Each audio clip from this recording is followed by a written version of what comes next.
اعوذ باللہ من الشیطان الرجیم بسم اللہ الرحمن الرحیم رب اشرح لی صدری ویسر لی امری واحلل عقدۃ من لسانی یفقہوا قولی۔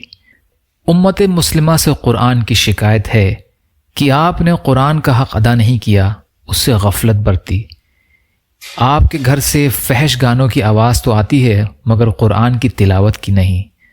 آپ نے اسے جزدانوں اور طاقوں میں سجایا مگر زندگیوں میں نہیں اتارا۔ آپ کے پاس کیبل ٹی وی اور فلمیں دیکھنے، ریڈیو سننے، ٹیپ ریکارڈ سننے، میوزک سننے، ناول، گندے فلمی رسالوں کے پڑھنے کے لیے وقت ہے، لیکن قرآن کی تلاوت اور دینی معلومات پر مبنی کتابوں کے مطالعے کے لیے وقت نہیں۔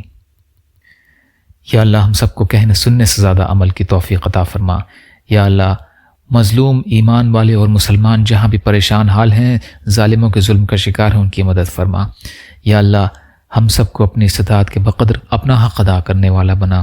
یا اللہ حلال میں سے دے دیجئے، حرام سے بچائیے، اپنے غیر سے بے نیاز کر دیجئے، جو مانگا وہ بھی عطا کر دیجئے، جو بھول گئے وہ بھی عطا فرمائیے۔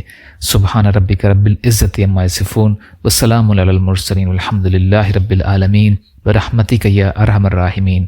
لا الہ الا اللہ محمد رسول اللہ۔ السلام علیکم۔